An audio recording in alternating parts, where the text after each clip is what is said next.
أعوذ بالله من الشيطان الرجيم بسم الله الرحمن الرحيم السلام عليكم ورحمة الله وبركاته. إن الحمد لله نحمده ونستعينه ونستغفره ونستهديه ونعوذ بالله من شرور أنفسنا ومن سيئات أعمالنا. من يهده الله فهو المهتد ومن يضلل فلن تجد له وليا مرشدا. أشهد أن لا إله إلا الله وحده لا شريك له وأشهد أن محمدا عبده ورسوله. بلغ الرسالة وأدى الأمانة ونصح الأمة وتركها على محجة البيضاء ليلها كنهارها لا يزيغ عنها إلا هالك. أما بعد، معاشر المؤمنين rahimani wa rahimakumullah jami'an. Alhamdulillah, kita bersyukur pada Allah Azza wa Jalla yang memberikan kita petunjuk, yang memberikan kita hidayah menuju kepada perkara yang hak di antara banyak tersebarnya kebatilan-kebatilan. Salawat dan salam kepada Nabi Muhammad sallallahu alaihi wasallam, khairul anbiya'i wal mursalin, sebaik nabi dan sebaik rasul. Ma'asyarul mu'minin rahimani wa rahimakumullah. Di antara perkara dosa besar, ya, bukan sekedar perkara sihir dan perdukunan. Mungkin kita pernah membahas masalah ini, ya, perdukunan, tapi ini membenarkannya. Karena nanti kita akan bicara fase-fase di mana seseorang kemudian motivasinya datangin dukun itu apa. Nggak semua datangin dukun itu di posisi fase kesalahan. Ada yang dibenarkan. Nah, tujuan dibenarkan itu ke arah mana nanti? Ya, boleh nggak kita mendatangi dukun? Ya, dan pernah nggak terjadi? Ya, maka kita insya Allah akan membahas masalah ini. Nah, tapi yang nggak boleh, yang secara jelas adalah membenarkan apa? Perkataannya. Ini yang kemudian menjadi permasalahan. Ma'asyarul mu'minin rahimani wa rahimakumullah. Dalil yang pertama yang dinukil oleh Al-Imam Adz-Dzahabi adalah surat Al-Isra ayat 36. Allah Subhanahu wa ta'ala berfirman, "Wala taqfu ma laysa laka bihi ilm." Inilah potongan dalil yang kemudian dinukil oleh Imam Adz-Dzahabi. Kenapa? Karena dari sini yang kemudian akhirnya seseorang itu jatuh ke dalam kesalahan. Kenapa? Janganlah engkau mengikuti apa yang engkau tidak mempunyai pengetahuan tentangnya. Kenapa ya ikhwah? Karena semua yang kita lakukan itu kita dituntut untuk berdasarkan kebenaran, bukan prasangka. Bahkan Syekh Abdurrahman Ibn Nasir As-Sa'di mengatakan, ya, dari dalil ini mengatakan, telitilah setiap apa yang engkau hendak katakan dan juga perbuat. Kenapa? Jangan pernah sekali-kali menyangka semua ini akan pergi tanpa memberikan manfaat, apalagi bahkan mencelakakan kita. Kenapa? Karena semua bakal dipertanggungjawabkan. Jadi orang mukmin itu mereka yang kemudian berhati-hati. Makanya disebutkan apa? Al-ilmu qabla qaul wal amal. Ilmu dulu sebelum berkata dan berbuat. Karena semua nanti nggak ada istilahnya kemudian kita mengatakan, loh saya dulu, apalagi apa, kita nggak mau belajar, tetap mengatakan saya awam. Bayangin umur 70 tahun masih ngomong saya awam. Nggak ada maaf bagi orang-orang yang kemudian di umur 60 tahun ke atas kemudian mereka apa? Tidak mau belajar. Coba perhatikan ya, orang-orang yang di umur tua tapi mereka masih mengatakan bahwa mereka awam, ini nggak seharusnya ya ikhwah. Na'udzubillah. Di posisi umur seseorang, di posisi umur 60 tahun ke atas, itu Allah Subhanahu wa ta'ala akan meminta pertanggungjawaban kepada mereka semuanya di usia tua tepatnya ya. Ada batasan seseorang dikasih kesempatan untuk apa? Untuk terus ya menuntut ilmu Allah Azza wa Jalla. Kita diperintahkan untuk menuntut ilmu oleh Allah Azza wa Jalla sampai ajal menjemput. Tetapi ketika seseorang nggak mau menuntut ilmu sampai datang usia tua, maka di sini sudah nggak ada maaf bagi dirinya lagi. Coba perhatikan di sini. Ya, di mana Rasulullah SAW menjelaskan bagi orang yang kemudian datang umur di usia tua. Kemudian mereka mengatakan saya enggak tahu. Allah Subhanahu wa ta'ala itu akan menjaga umur seseorang di usia ini. Lihat, Fudail ibn Iyad mengatakan, kata Fudail ibn Iyad ketika ditanya ketika tanya kepada orang tua yang usia 60 tahun. Fudail mengatakan, berapa umurmu? Kata Fudail mengatakan 60 tahun. Berarti apa? Selama 60 tahun engkau berjalan menuju kepada Tuhanmu, sebentar lagi engkau akan sampai pada tujuannya. Kemudian dia mengatakan inna lillahi wa inna ilaihi raji'un. Kemudian apakah anda faham artinya? Maka kemudian di saat itu orang tua itu mengatakan tolong jelaskan. Fudail ibn Iyad mengatakan ketika kita mengatakan inna lillahi berarti kita yakin bahwa kita akan kembali kepada Allah. Kemudian siapa yang yakin bahwa dia akan kembali kepada Allah, maka dia juga menyadari bahwa dirinya akan berdiri di hadapan Allah. Dan siapa yang yakin dia akan berdiri di hadapan Allah Azza wa Jalla, maka dia harus sadar bahwa dia akan ditanya terhadap apa yang dia telah lakukan. Dan siapa yang yakin dia akan ditanya, berarti dia harus mempersiapkan jawabannya. Inilah penjelasan Fudail ibn Iyad tentang masalah kehidupan ya. Lalu bagaimana jalan keluarnya, kata orang tua itu? Fudail ibn Iyad mengatakan caranya gampang nih, perbaikilah sisa umurmu ya, maka Allah akan mengampuni dosamu yang telah lalu dan yang sisa yang datang. Kemudian kalau engkau merusak atau melakukan keburukan di sisa hidupmu, maka Allah akan menghukummu atas dosamu yang telah lalu dan yang sisa.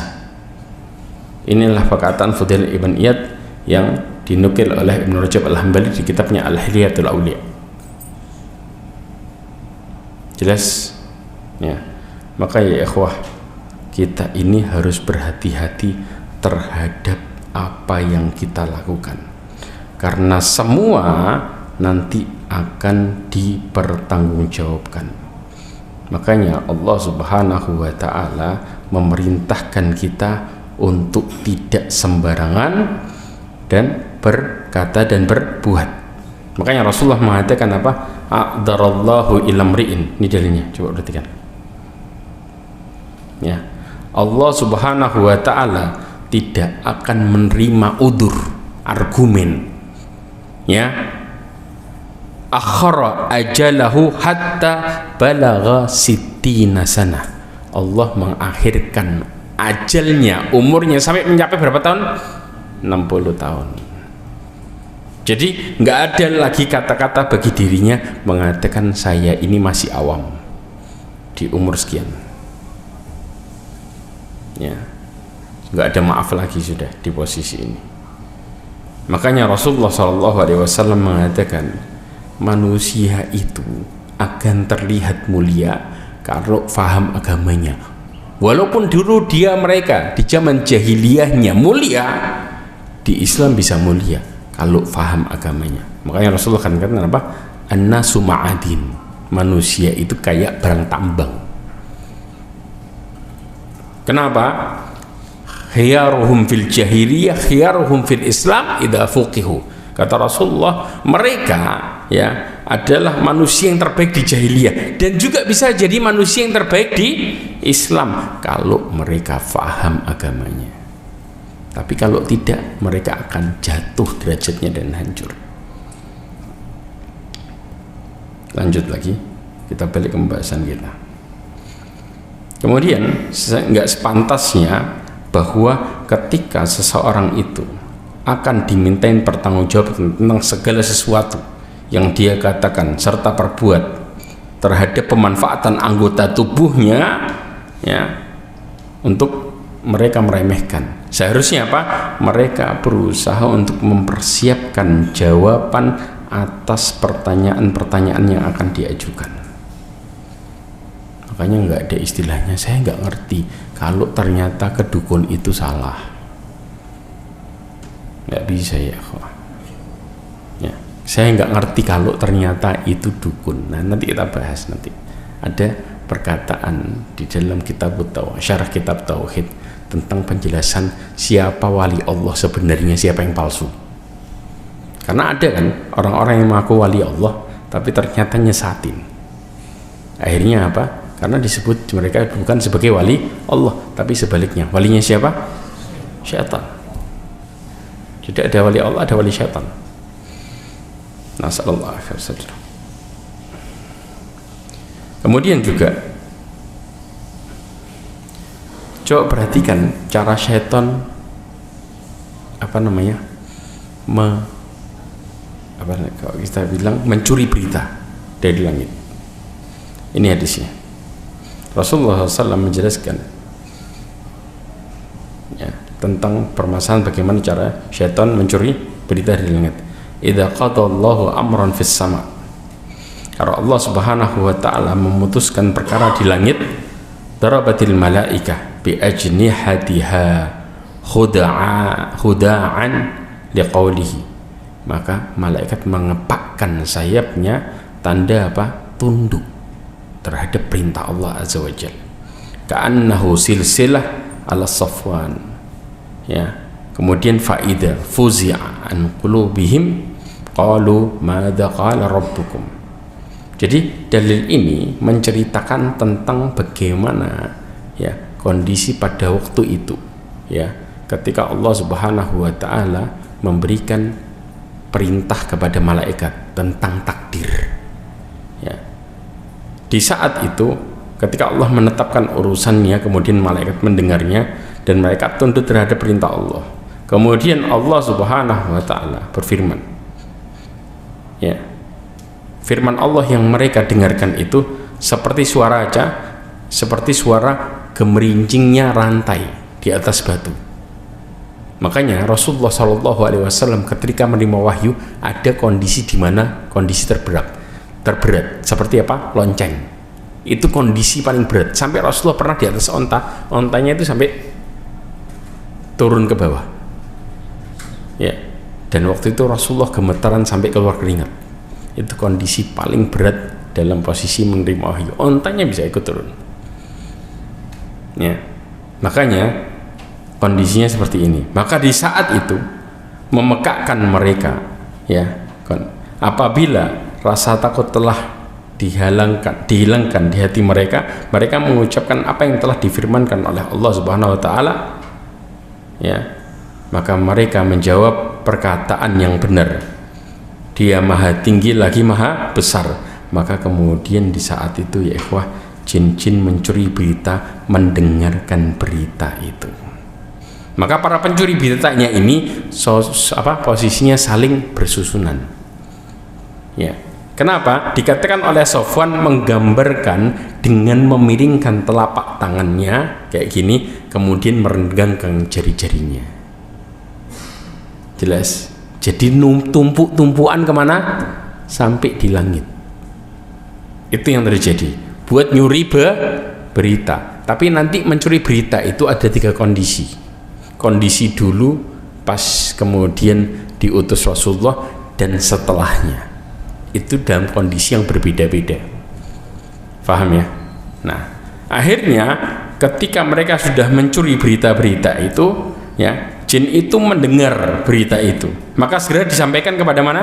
Kepada jin yang di bawahnya. Jelas? Setelah disampaikan kepada jin yang di bawahnya, kemudian menyampaikan lagi yang di bawahnya hingga sampai kepada siapa? Ujung-ujungnya nyampe kepada tukang sihir dan dukun. Ini adalah corongnya siapa? Para jin. Corongnya ujungnya di sini. Nah, kalau sudah sampai, maka jin itu menyampaikan berita sebelum terkena api. Makanya Allah mengatakan apa? Wa ja'alna rujuman lisyayatin. Kami pun menjadikan bintang-bintang sebagai rajam bagi syaitan. Syaitan yang siapa? Yang mencuri berita. Dalam di posisi itu, ya ikhwah, terkadang setelah itu apa? Jin yang bisa menyampaikan berita itu sebelum terkena api, kemudian dengan berita itu diperdengarkan oleh tukang sihir, dan tukang sihir menambahkan dengan 100 kedustaan. Benernya berapa? 1. Bohongnya 100. Makanya mereka kadang-kadang apa? Kalau mengatakan ada dukun yang ternyata bohong, oh palsu, padahal dukun semua sama. Pas bener omongannya disebut dukun beneran, begitu 100-nya keungkap disebut dukun palsu. Padahal semua dukun tuh 1 bener, 100-nya bohong, sama semua. Pas dukunnya apes apa? Baru dicap palsu. Pas apes kena bohongnya. Na'udzubillah min dzalik. Akhirnya apa? Maka setelah itu tukang sihir dan dukun tadi mengatakan, bukankah pada hari ini dan itu telah mengabarkan kepada kita bahwa akan terjadi demikian-demikian. Akibatnya tukang sihir dan dukun itu dipercaya karena 1 kalimat yang diperdengarkan dari langit. Untuk apa? Menyampaikan 100 kebohongan. Makanya Rasulullah SAW ketika Abu Hurairah ngeluh setan datang sama dia, apa kata Rasulullah? Shadaqa wa huwa kadzub. Di saat itu yang ngajarin ayat kursi untuk ngusir setan siapa? Setan sendiri. Ketika itu mengajarkan kepada siapa? Abu Hurairah. Maka Rasulullah mengatakan dia jujur di saat itu, sedangkan dia pembohong. Kadzub itu isim mubalaghah, yang dikatakan orang ini pembohong terus, pas itu jujur.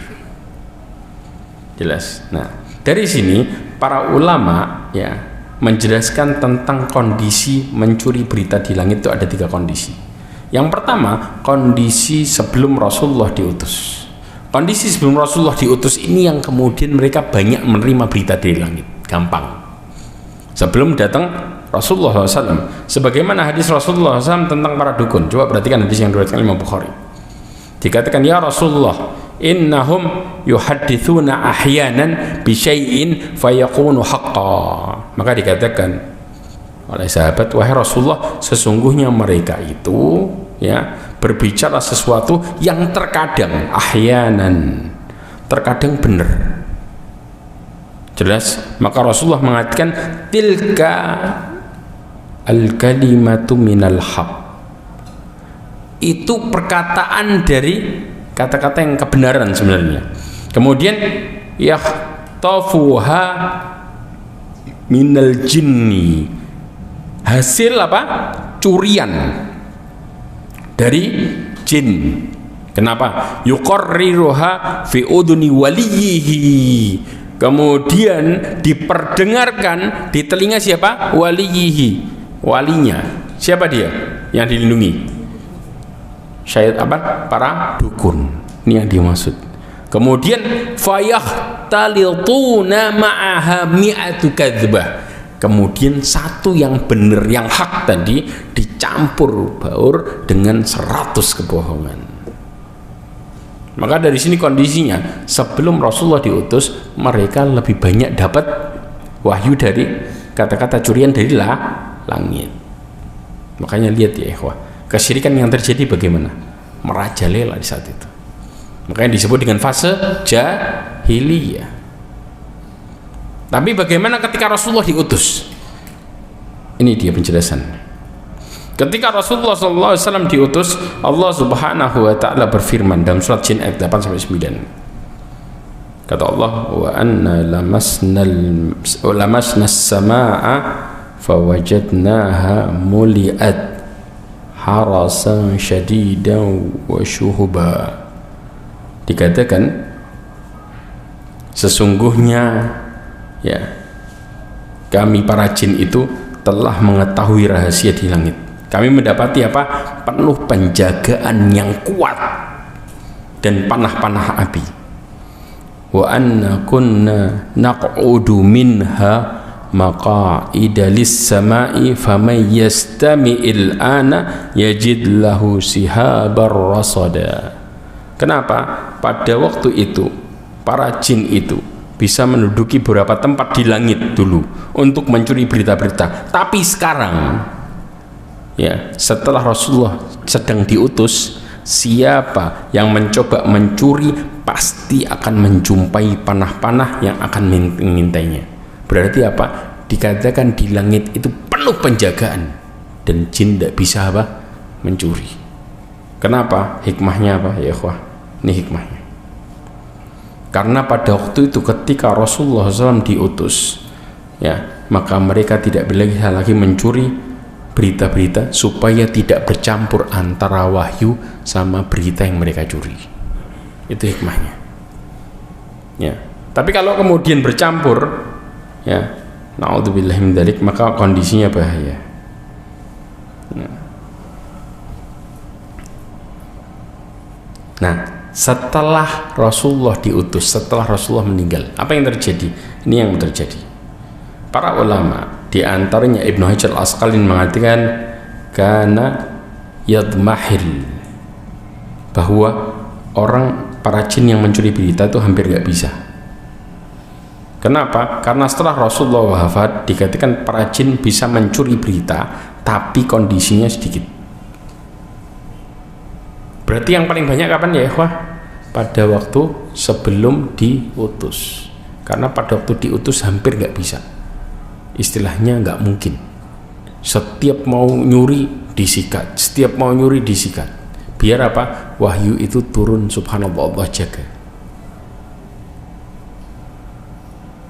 Sesungguhnya kami menurunkan al-dzikra, yaitu Al-Quran. Wa inna lahu lahafidhun. Ini yang terjadi. Bagaimana Allah menjaga wahyu tersebut dengan baik. Kemudian sekarang kita bicara masalah pengertian dukun. Al-Imam Baghawi mengatakan ada istilahnya al-arraf, ya, ada orang pintar kalau kita bilang, ya kan, ya, ada istilah di Arab al-arraf. Ini siapa? Alladhi yadda'i ma'rifatal umuri bimuqaddimat yastadillu biha alal masruqi wa makanad dhallah. Dikatakan orang yang disebut dengan orang yang pintar itu ngaku-ngaku mengetahui isyarat-isyarat untuk menunjukkan barang curian atau tempat-tempat yang hilang dan semacamnya. Kemudian bisa dikatakan juga arraf itu istilah bagi dukun, al-kahin, wa huwa alladhi yukhbiru anil mughayyabat fil mustaqbal, yaitu tentang sesuatu yang gaib di kemudian hari. Itu disebut dengan dukun. Jadi arraf sama dukun ini istilahnya bolak-balik. Paham ya? Dukun itu juga diistilahkan apa? Nunjukin nggak? Oh kayaknya tempatnya di sini. Ngaku gitu nggak dia? Iya. Dan Rasulullah SAW pernah mendatanginya. Ya. Coba perhatikan dalil yang kedua. Dalil yang kedua yang dinukil oleh Imam Dhahabi adalah surat Al-Hujurat ayat 12. Ya ayyuhalladzina amanu ijtanibu katsiran minadh-dhann inna ba'dadh-dhanni itsm. Ini dalilnya. Jauhilah kebanyakan prasangka, sesungguhnya sebagian prasangka itu adalah dosa. Apa yang dimaksud? Karena prasangka buruk yang berada di hati seorang itu tidak cukup sampai di situ efeknya, bahkan akan mendorong pelakunya untuk mengatakan yang tidak seharusnya dan mengerjakan yang tidak seharusnya. Gara-gara apa? Prasangka. Contoh, ada pedagang jejer-jejer, kemudian apa? Yang satu laris, yang satu nggak laris. Terjadi nggak? Yang nggak laris malah ngomong, kayaknya saya didukunin, padahal belum rezekinya datang. Suudon nggak ini? Suudon. Akhirnya mulai, saya harus lawan, padahal yang sebelahnya biasa, nggak ngapa-ngapain. Datang dia, Mbah, kasih saya sesuatu biar nolak bala. Subhanallah, secara syaitan itu untuk ini cuma dibisikin tok, kayaknya dimainin prasangkanya, sesat dia langsung cari yang instan. Paham di sini? Berawal dari prasangka, mainnya ke situ. Iya apa enggak? Iya. Ini kenyataan. Padahal Allah kalau mau ngasih rizki, hatta mau sebelahnya main apa-apa, ya tetap rizkinya datang hari itu. Ini yang kemudian nggak disadari oleh seorang. Kenapa? Karena mereka main apa? Main tebak-tebakan terhadap dirinya, dan urusan Allah diambil sama mereka. Rizki itu urusan siapa? Urusan Allah. Maka manusia mulai campur tangan, akhirnya mereka tersesat karena bukan urusannya. Ya.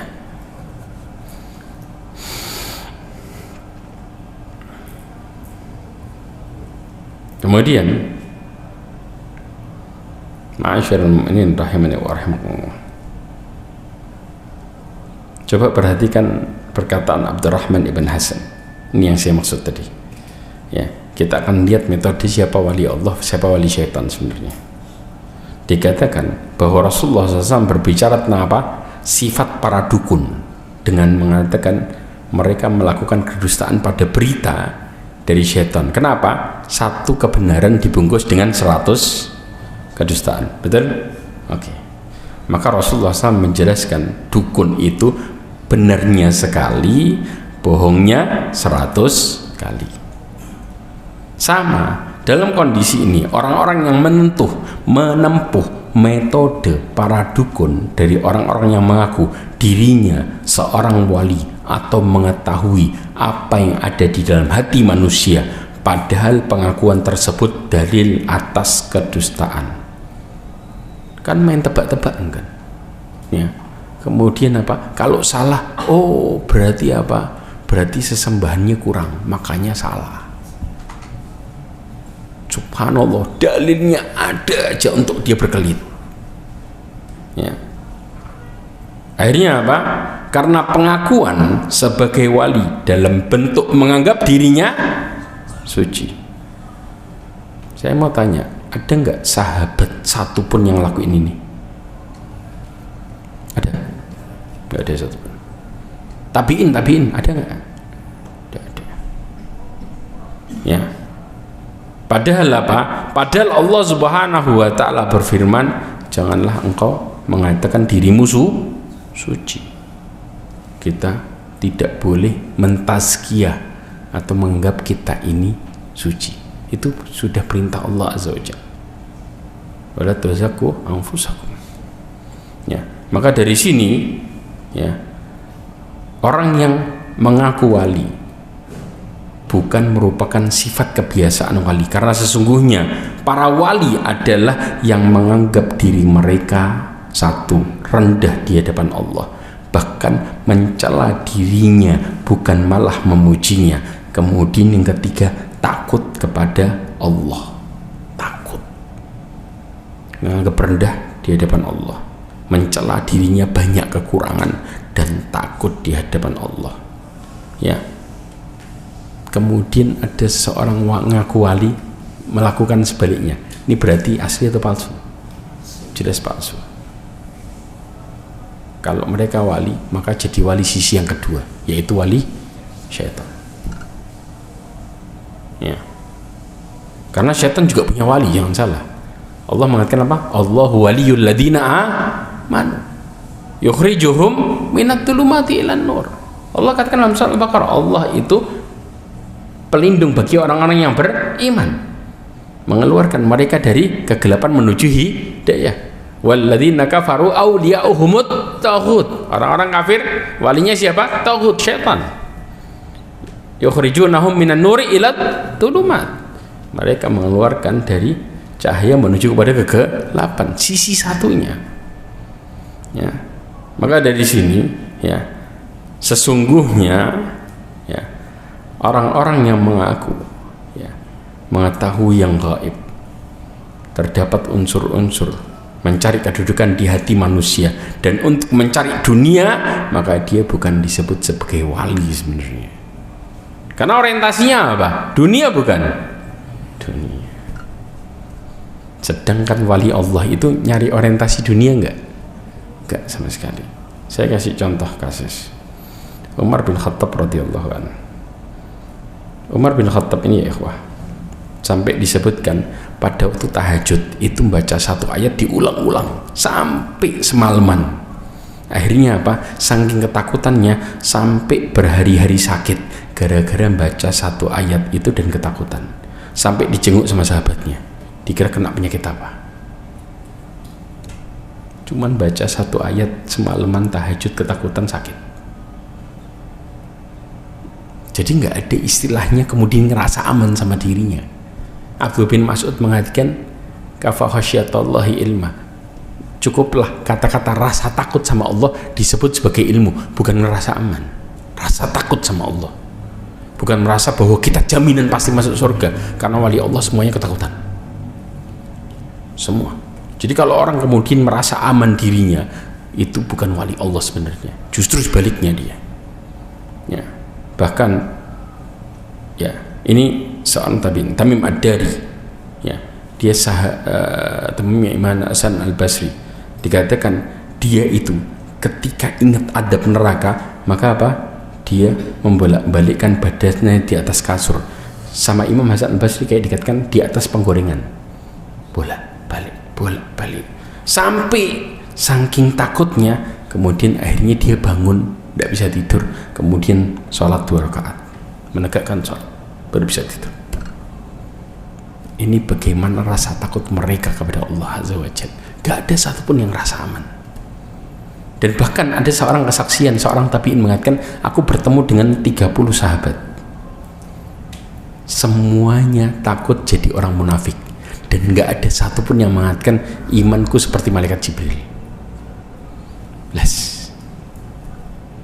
Jelas. Ini yang disebut dengan wali Allah Azza wa Jalla. Karena dari rasa takut itulah Allah kasih mereka istiqomah. Tapi kalau kemudian mereka nggak takut sama Allah, kira-kira ibadahnya lancar terus apa entar-entar? Ya udah, jelas ya. Ini perbedaan yang sangat jauh kondisinya.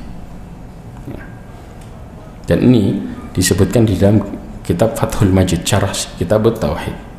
Kemudian dalil yang ketiga, Allah Subhanahu wa taala menjelaskan dalam surat Al-Jin ayat 26 sampai 27. Dikatakan alimul ghaibi fala yudhiru ala ghaibihi ahada. Dikatakan apa?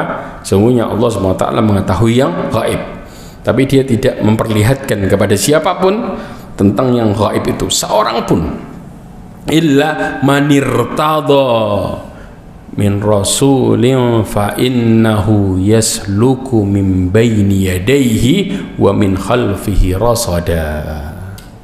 Kecuali ya rasul yang diridhoi, ya, maka sungguhnya dia mengadakan penjagaan, ya, penjaga malaikat di depan dan di belakangnya. Nah, ya ikhwah, dari sini, ya, perkara yang gaib secara umum itu dibagi menjadi dua. Ada ghaibul mutlak, ada ghaibun nisbi. Ya, ada ghaib mutlak. Mutlak ini cuma Allah yang tahu, mutlak. Ya, ada ghaibun nisbi, secara nisbat. Ya, kita bicara masalah ghaib dulu yang mutlak. Ghaib mutlak ini ya terbagi menjadi dua juga. Yang pertama, ghaibul mutlak yang Allah Subhanahu wa taala yang tahu, kayak apa? Hari kiamat. Jelas? Ini cuman Allah yang tahu. Allah Subhanahu wa taala mengatakan ya di dalam surat An-Nazi'at ayat 41 sampai 45. Allah mengatakan yas'alunaka anis sa'ati ayyana mursaha. Ya, orang-orang kafir bertanya kepada Rasulullah tentang hari kiamat. Ayyana mursaha, kapan terjadinya? Fima anta min dzikraha, untuk apa engkau perlu menyebutkannya? Apakah kemudian kalau disebutin kapan kiamat mereka iman? Enggak. Ya, ila rabbika muntahaha. Kenapa? Kepada Tuhanmu dikembalikan kesudahannya, ke penghabisannya. Maksudnya apa? Ketentuan waktunya. Jadi cuman Allah yang tahu. Bahkan pernah Rasulullah SAW ditanya sama malaikat Jibril dalam hadis riwayat Imam Bukhari. Dalam hadis riwayat Imam Muslim dikatakan fa'akhbirin anisa'ah, kasih tahu aku tentang kapan terjadinya kiamat. Maka Rasulullah mengatakan ma mas'ulu anha bi'alam minasail, yang ditanya belum tentu lebih paham daripada yang bertanya. Karena yang bertanya siapa? Malaikat. Karena wahyunya kemana dulu? Malaikat Jibril dulu baru sini.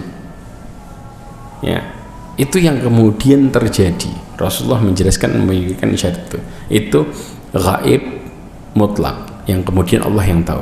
Nah, kemudian yang berikutnya ya ikhwah, dari ghaib mutlak ini ada ghaib mutlak tapi diberitahukan sedikit kepada Rasulullah, ya, baik dari manusia ataupun malaikat.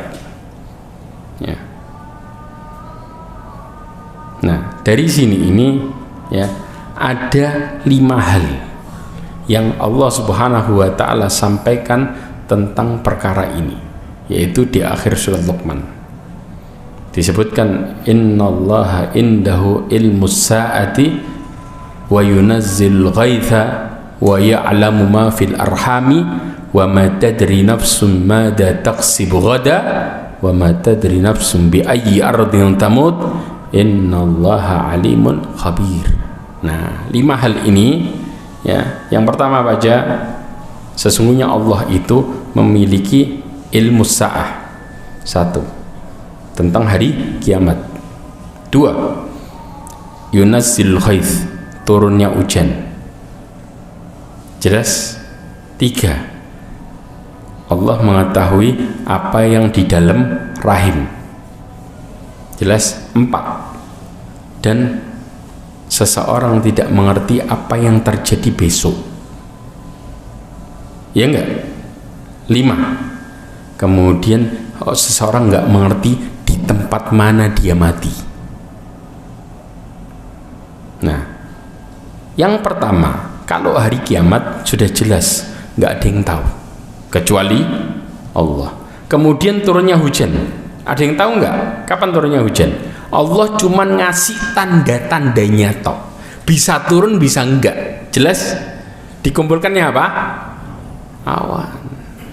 Makanya Allah SWT dalam surah Al-A'raf nih, huwallazi yursilu riyaha busyran baina yaday rahmatihi hatta idza aqallat sihaban thiqalan suqnahu li baladin mayyit.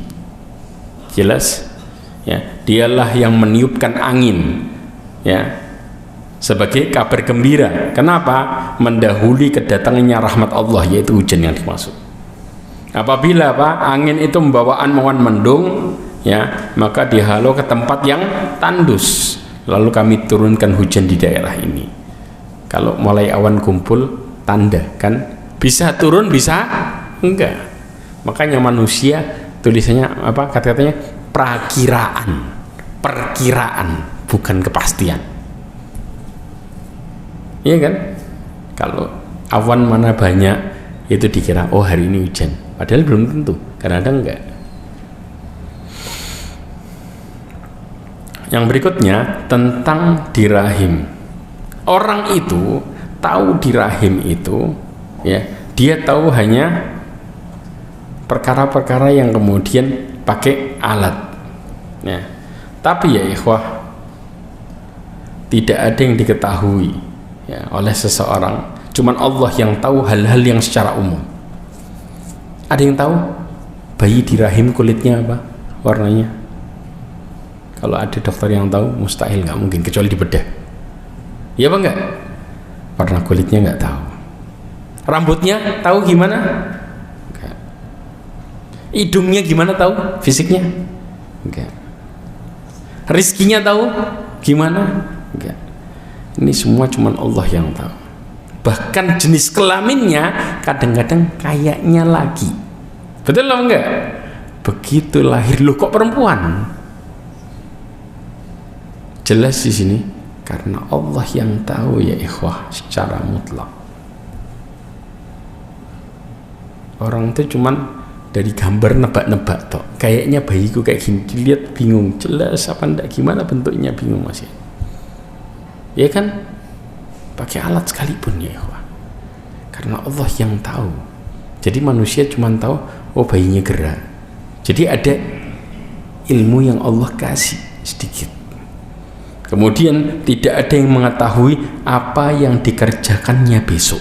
Bahkan Aisyah mengatakan, barang siapa yang mengatakan bahwa Rasulullah SAW bisa mengabarkan tentang takdir yang dikerjakan besok, maka dia telah membesarkan kebohongan terhadap Allah. Buktinya apa? Tahu kejadian Rasulullah SAW diracuni tatkala perang Khaybar? Rasulullah tahu nggak bakal diracuni? Gak ngerti. Jadi kalau orang kemudian mengatakan bahwa Rasulullah itu mengerti segalanya, salah. Kalau Rasulullah tahu itu racun, bakal dimakan nggak? Ya nggak bakal. Rasulullah melarang untuk apa? Membunuh dirinya. Nggak mungkin Rasulullah itu menjatuhkan dirinya kepada kehancuran. Allah mengatakan wala tulqu biaidikum ila tahluka, karena nggak tahu kemudian dimakan. Makanya Allah Subhanahu wa taala mengabarkan ini. La amliku nafsi naf'a wala dharra. Allah mengatakan tentang rasulnya, katakanlah wahai Muhammad, aku tidak bisa kuasa mendatangkan manfaat dan juga menolak madaratan bagi diriku kecuali apa yang dikehendaki oleh Allah Azza wa Jalla. Ini secara jelas disuruh menyampaikan. Rasulullah nggak tahu tentang ilmu gaib sama sekali. Yang ditahu cuman yang disampaikan tok, selesai. Makanya Rasulullah kadang-kadang kalau ditanya, jawabannya bisa berhari-hari karena nggak ngerti. Bukan kemudian ditanya spontan langsung bisa jawab, ya. Kemudian apa? Tidak tahu kapan, di tempat mana dia bakal mati. Ini juga jelas. Kemudian ghaib nisbi. Ghaib nisbi ini, ya ikhwah, ada dua kondisi. Ya, yang pertama adalah pengetahuan yang tentang masa lalu. Seperti apa? Kisah di mana Allah menyampaikan kepada Rasulullah tentang Nabi Nuh. Jelas. Rasulullah kira-kira ngerti nggak gimana wajahnya Nabi Nuh? Nggak tahu kan? Cuman disampaikan tentang bagaimana kisahnya. Kalau nggak disampaikan kisahnya, kira-kira Rasulullah tahu? Jawabannya enggak. Jelas. Sebaliknya Nabi Nuh, ya, juga tahu nggak gimana Rasulullah SAW? Nggak ngerti. Rasulullah disebutkan nggak kisahnya atau apa namanya penyampaian di dalam kitab Taurat? Bakal datang Nabi terakhir, disebutkan nggak? Disebutkan, tapi mereka nggak tahu gimana Rasulullah modelnya. Jelas. Cuman apa yang disebutkan di situ mereka yang tahu. Ini istilahnya ghaib nisbi, dan juga ada berkaitan masa lalu, berkaitan masa depan. Yang berkaitan masa depan ya ikhwah adalah masalah alam barzakh. Pertanyaannya, kita tahu nggak gimana alam barzakh? Tahu nggak kita? Ada yang tahu gimana kuburan? kan cuma tahu kalau orang dimasukin, oh kuburan dunia kayak gitu. Kenyataan sebenarnya dalam kubur tahu nggak? Tapi ada yang tahu. Siapa? Orang kalau sudah mati baru tahu. Betul kan? Ya. Kalau orang yang sudah meninggal dia tahu gimana benar, tapi sudah meninggal. Jelas di sini. Kemudian saya tutup dengan ini. Ya. Dalil tentang masalah hukum mendatangi dukun. Ya, orang yang pergi ke dukun itu ada 3 model. Ada yang diperbolehkan, ada yang tercela. Yang diperbolehkan adalah kalau mendatangi dukun buat menguji, mengingkari dukun dan mengungkap kebohongannya. Ini boleh. Jelas? Karena Rasulullah pernah ngelakuin itu. Pernah pada waktu itu didengarkan bahwa tentang ada seseorang yang namanya Ibnu Shaddad di zaman Rasulullah. Dia ini dikatakan peramal. Rasulullah datang ke dia, ya, supaya kita nggak salah. Kemudian setelah itu datang, kemudian Rasulullah SAW mengatakan, inni qad khaba'tu laka khabi'an, sesungguhnya aku telah menyembunyikan kepada kamu suatu. Ya, kemudian faqala Ibnu Sayyad huwa dukhun. Kemudian Ibnu Sayyad ya mengatakan, oh itu kayaknya asap. Maka Rasulullah SAW mengatakan, ihsa falan ta'dua qadrak, dikatakan tetaplah di tempatmu, engkau tidak akan pernah bisa melampaui kemampuanku. Berarti apa? Dukunnya bohong. Jadi Rasulullah mendatangi dukun buat menyingkap bahwa dia dusta. Ini boleh, tapi duanya nggak boleh. Yang kedua adalah menemui dukun buat bertanya. Ini haram, hukumnya haram. Ya, kenapa? Karena Rasulullah mengatakan, man ata arrafan fasa'ala an syai'in fasaddaqahu falam tuqbal salatuhu arba'ina yauman. Barang siapa yang mendatangi dukun kemudian tanya-tanya dan dia percaya, maka nggak diterima salatnya, ya, membenarkannya, maka dia nggak terima salatnya berapa? 40 hari. Berarti apa? 40 hari dia tetap diperintahkan salat. Kalau nggak salat tambah dosa lagi double. Jelas? Yang ketiga, yang terakhir adalah menemui dukun untuk membenarkannya, maka hukumnya jelas haram. Kenapa? Karena orang yang mendatangi dukun, ya, membenarkan dihukumi kafir murtad. Ya, kufur akbar. Makanya kemudian dijelaskan di sini, dan ini kemudian yang diambil oleh di antara yang Syekh Utsaimin, Syekh bin Baz dan yang lainnya. Pendapat yang kedua, orang yang mendatangi dukun itu bisa disebut kufur kecil. Seorang yang melakukan dosa besar. Kenapa? Tapi dia tidak keluar dari agamanya. Karena dikatakan apa? Man ata arrafan fasa'alahu an syai'in fasaddaqahu lam tuqbal lahu salatan arba'ina yauman. Barang siapa yang kemudian mendatangi dukun, ya, kemudian nanya tentang sesuatu, kemudian dia membenarkan, maka tidak diterima salatnya 40 hari. Ada yang mengatakan ini. Ada lagi yang juga menjelaskan yang ketiga adalah orang yang mendatangi dukun itu kafir dengan tawakuf, yaitu tidak dijelaskan apakah kafirnya kecil ataupun besar. Ini pendapat yang ketiga.